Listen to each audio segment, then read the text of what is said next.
মাটির নিচে অনেক সোনাদানা আছে, কিন্তু এই সোনাদানা এত সহজে আমরা চুরি করতে পারবো না। এই সোনাদানা চুরি করতে হলে মাটির নিচ দিয়ে গর্ত করে তারপর চুরি করতে হবে।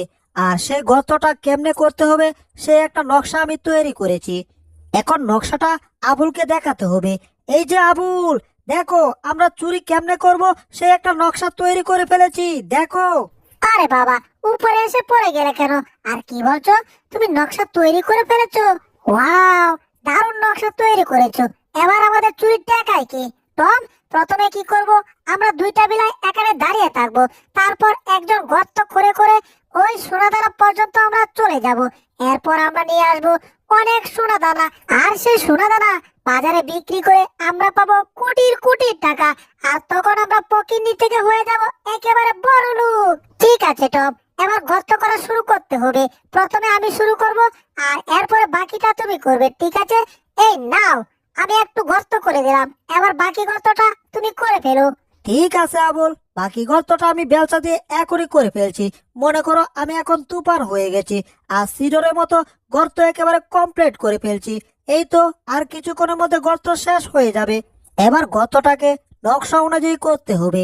এই তো নকশা অনুযায়ী প্রথমে নিচ দিকে আসলাম, এবার গর্ত করতে করতে সামনের দিকে যেতে হবে। এবার আমাদের বর্ডার পার হয়ে গেছি আর চলে আসছি বুলডগের এরিয়াতে। কি ব্যাপার, এগুলা কি চকচক জকজক করছে? আরে এগুলাই তো হচ্ছে গোল্ড, মানে সোনা। একটা কাজ করি, আগে কয়েকটা গোল্ড আমার টুপির ভিতরে ভরে নেই। যদি ধরা খেয়ে যায় তাহলে আকাশের দোকানের বাকি টাকাটা হয়ে যাবে এই গোল্ড বিক্রি করে। আকাশের দোকান থেকে এক গ্লাস জুস আমি বাকি নিয়ে এসেছি। বলেছি আগে গোল্ড পাবো, তারপর সে টাকা দেবো। এই যে টপ, কি হলো তোমার? তাড়াতাড়ি সোনা দ্বারা গোল্ড যা পাও নিয়ে আসো। আকাশ আলীকে আবার বাকি টাকা দিতে হবে, তা না হলে আবার তাকদা দেবে। এই, এখানে কি হচ্ছে? আর বইলো না, টমকে গর্ত করে পাঠিয়েছি বুলডগের এরিয়া থেকে সোনা দ্বারা চুরি করে আনার জন্য। দেখো এখনো আসছে না। এই নাও, তুমি বসে বসে জুস খাও। আহা, নিজের হাতে গোল্ড তুলছি আর সেই গোল্ড দিয়ে আমার টুপিটা ভরে ফেলেছি। আরে এখানে একটা মস্ত বড় গোল্ড দেখা যাচ্ছে, এটাকে বের করতে হবে। না, এক হাতে এটাকে বের করা যাচ্ছে না তো। এ মারো টান, হেইয়ো, আরো জুড়ে। না, এক হাতে কাজ হবে না। হাতের ছোট গোল্ড আমার দরকার নেই, এগুলা ফেলে দিলাম। এবার বড় গোল্ডটা বের করতে হবে। কি ব্যাপার, একটু একটু পানি বের হয়। আরে এটা অনেক মোটা।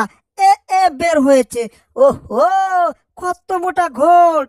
এত মোটা গোল্ড আমি নিয়ে যাব কি করে? কি ব্যাপার, পানি পড়তেছে কেন? উপরে কি তাহলে নদী না পুকুর ছিল?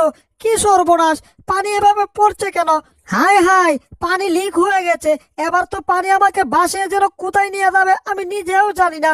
ও ও ও এই টম, তাড়াতাড়ি আসো, বুলডগ আমাদেরকে হেল্প করবে সোনা দানা নেওয়ার জন্য। হাই হাই, এটা কি হচ্ছে? এরা কি আমার এখানে সোনা দানা চুরি করতে গেছিল না পানি আনতে গেছিল? আমার কি, আমি বসে বসে জুস খাই। এই টম, তোমাকে পাঠিয়েছিলাম গোল্ড চুরি করে আনার জন্য, আর তুমি নিয়ে আসছো পানি। কামটা কিন্তু ভালো করো নাই। আমি কি জানতাম যে গর্তটা পুকুরের নিচে করে ফেলেছি? কি ব্যাপার, এখন কোথায় যাচ্ছি? হায় হায়, কোথায় পড়ছি? ও, আকাশ থেকে একেবারে নিচের দিকে পড়ছি। ওরে বাবারে বাবারে বাবা, কি ব্যাপার, আবার উপরে উঠলাম কেন? হায় হায়, এসব কি হচ্ছে? বুলডগ আমাদেরকে পিটিয়ে তক্তা করে ফেললো রে বাবা। ও, চোরের দল আমার সামনে আমার এখান থেকে চুরি করে আবার আমাকেই বলে এই গোল্ড তাদের বাড়িতে দিয়ে আসার জন্য। বাড়িতে দিয়ে আসবো ঠিকই, কিন্তু গোল্ড না, গোল্ডের পরিবর্তে তোমাদেরকে পিটিয়ে পিটিয়ে বাড়িতে দিয়ে আসবো। এই আবুলার টম, এখানে চুপ করে দাঁড়িয়ে থাকবে, পালানোর চেষ্টা করবে না কিন্তু। এখন গোল্ড চুরির আইনের একটা কাগজ আছে, সেই কাগজের মধ্যে দেখতে হবে যে গোল্ড চুরি করতে যারা আসে তাদের জন্য কি শাস্তি রাখা আছে। আইনের এই কাগজে স্পষ্ট লেখা আছে, যারা নাকি গোল্ড চুরি করতে এসে ধরা খেয়ে যায়, প্রথমে তাদেরকে কুচি কুচি করে কাটতে হবে, তারপর সেই টুকরোগুলোকে রোদে দিয়ে ভালো করে শুকাতে হবে, আর সেই শুকনো টুকরোগুলোকে ভালো করে আগুন দিয়ে পুড়াতে হবে, তারপর সেই ছাই দিয়ে দাঁত মাজতে হবে। 1 মিনিট দাঁড়াও, আমি তৌরালটা নিয়ে এখনই আসছি। ঠিক আছে বুলডগ ভাইয়া, আপনি তৌরাল নিয়ে আসুন, আমরা ততক্ষণ দাঁড়িয়ে থাকবো। আবুল, 1 2 3 বলে মারো দৌড়। এই টম, শোনো শোনো, আমার শয়তানি মাথায় একটা শয়তানি বুদ্ধি আসছে। আমরা এখান থেকে পালাবো না, নিচে ইঁদুরটা সোনাদানা ধোয়ার কাজ করতেছে, ঠিক আছে? আমরা কি করব, এই সাগরের পানি আরো বাড়িয়ে দেব, যাতে ওরা পানির নিচে পড়ে একেবারে মরে ভূত হয়ে যায়, ঠিক আছে? এবার আসো, এই ঘরের ভিতর ঢুকতে হবে। এই তো ঢুকে পড়েছি। এবার এই চাকার ঘের একেবারে ফুল করে দিতে হবে। দিয়েছি ফুল করে। এবার চলো জানালা দিয়ে দেখতে হবে ওরা কিভাবে পানির নিচে পড়তেছে আর বাঁচতেছে আর পানির নিচে ডুবে পানি খাচ্ছে। এই চাকার স্পিড বেড়ে গেলে ওদের এলাকাতে পানি 1000 স্পিডে ঢুকতে থাকবে। এই তো স্পিড বেড়ে গেছে, আর 1000 স্পিডে পানি ওদের এলাকায় ঢুকছে। এবার বুলডগ ইঁদুর সব কয়টা পানিতে ভেসে চলে যাবে, আর এরপরে আমরা দুজন মিলে সোনাদানা চুরি করব। কি ব্যাপার, শব্দ করতেছি কি? হায় হায়, এত পানি কোত্থেকে আসতেছে? আরে বাবা, কিছুই বুঝতেছি না। হায় হায়, আমি তো পানির নিচে পড়ে গেছি রে বাবা। কি ব্যাপার, পানি চলে গেছে, কিন্তু আমার প্লেটের মধ্যে যত গোল্ড ছিল পানির সাথে সব গোল্ড চলে গেছে। এটা কি হলো? আর এই কামটা কেডা করলো? আরে মেশিন বন্ধ হয়ে গেছে। যাই হোক, পানি তো 1000 স্পিডে গেছে। কি ব্যাপার, ইঁদুরটা টিকি রয়েছে, মনে হচ্ছে গোল্ড গোলা চলে গেছে। দেখি তো পানি যাওয়ার পরে কি হয়। ওরে, গোল্ড গোলা এখানে রেখে গেছে পানি। এবার চলো দুজন মিলে গোল্ড গুলা আমরা এখনই আমাদের কাছে নিয়ে আসবো। কত গোল্ড, দেখে একেবারে মন ভরে যাচ্ছে। আমরা কিন্তু আবার বড়লোক হয়েই যাব। এবার বড়লোক হওয়া থেকে আমাদেরকে কেউ ঠেকাতে পারবে না। কি ব্যাপার, আশেপাশে শব্দ মনে হচ্ছে বেড়ে গেল। মেশিন তো বন্ধ হয়ে গেছিল, তাইলে এত শব্দ বাড়লো কি করে? কি ব্যাপার, কিছু একটা আসছে মনে হয়। ওরে, চাক্কা ভেঙে গেছে, এখন চাক্কাটা আমাদের দিকে আসছে। আবুল, সোনা দানার দরকার নেই, বাঁচতে চাইলে পালাও। হাই হাই, পালাতে পারছি না রে বাবা। ও, চাপটা করে ফেলেছিল। যাই হোক, আবার দৌড়ে পালাতে হবে। হায় হায়, এটা কি হচ্ছে? চাকাটা তো কোনো দিকে যাচ্ছে না। আমরা চাকার উপরে, মনে হচ্ছে চাকাটা এখন আমাদের পায়ের সাথে ঘুরছে। আর এটা কি হচ্ছে? সোনাদানা কোথায় যাচ্ছে রে বাবা? এবার বুঝতে পারছি, আমার সোনাদানা চুরি করার জন্যই এই চোরগুলা এই টেকনিক ব্যবহার করছিল। তবে কোনো সমস্যা নেই, আমার সোনাদানা আবার আমার কাছে চলে আসছে।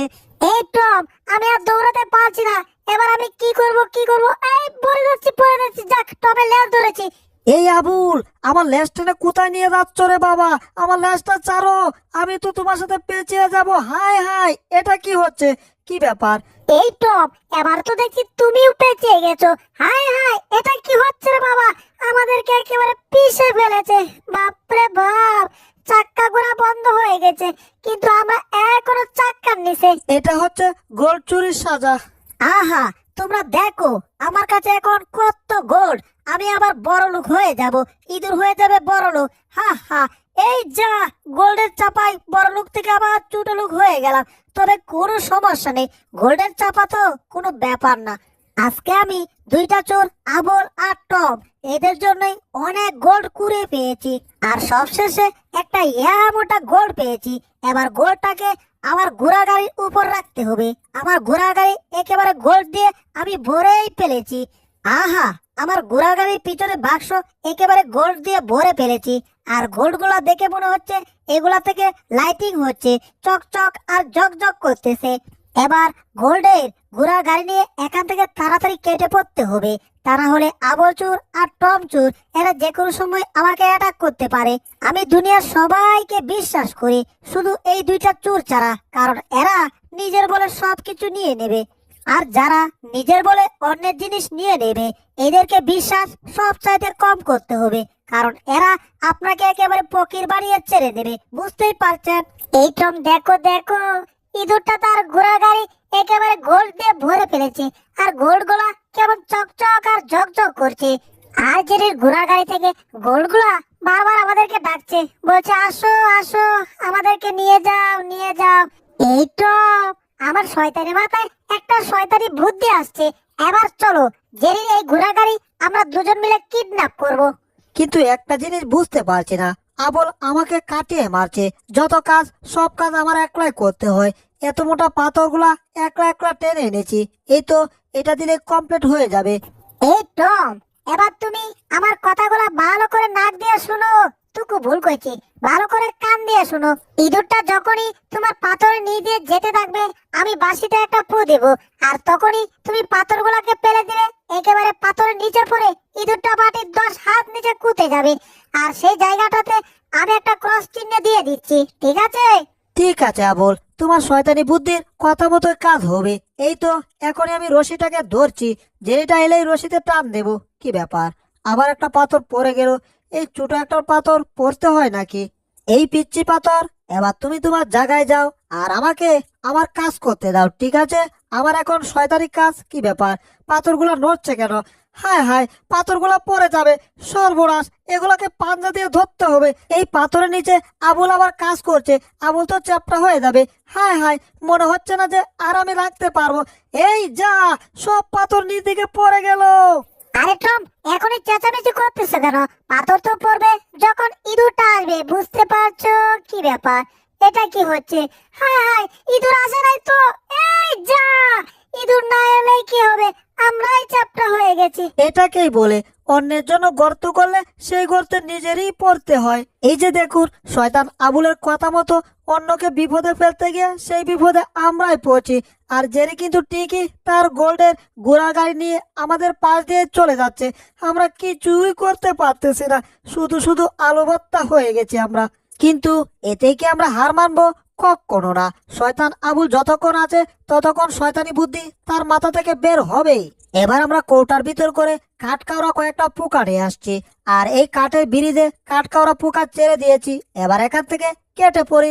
এই তো অ্যাকশন শুরু হয়ে গেছে, পোকাগুলা কাঠ খাওয়া শুরু করে দিয়েছে। জেরি যখনই তার ঠেলা গাড়ি মানে ঘোড়া গাড়ি নিয়ে উপর দিয়ে যাবে, তখনই জেরি নিচে পড়ে যাবে আর জেরি হয়ে যাবে বত্তা। আমরা সোনাদানা নিয়ে পালাবো। ও আমার ঘোড়ার গাড়ি চলে, ও চলে রে, চালিয়া চলে রে। আমার ঘোড়ার গাড়ির পিছনে আছে কত গোল, সোনা দানা রে। ও আমার ঘোড়ার গাড়ি চলে। ইঁদুরটা আবার খুশিতে গান গাওয়া শুরু করছে। এই তো ব্রিজ ধীরে ধীরে নিচ দিকে যাচ্ছে, নিচ দিকে যাচ্ছে। এখনই জেরি নিচে পড়ে যাবে। কিন্তু এটা কি হচ্ছে? ব্রিজ তো এখনো ভাঙছে না। আরে বাবা, এটা কি হচ্ছে আবার? এই যে বন্ধুগণ, এই ভিডিও দ্বিতীয় পর্ব অনেক অনেক মজার একটা পর্ব। তাই মজার পর্ব মিস করতে না চাইলে এখনই ভিডিওটাতে একটা লাইক করে দাও। আর চ্যানেলে নতুন হয়ে থাকলে এখনই চ্যানেলটাকে সাবস্ক্রাইব করে ফেলো। আর কমেন্টে লিখে দাও পার্ট 2, তাহলে দ্বিতীয় পর্ব পেয়ে যাবে। ধন্যবাদ।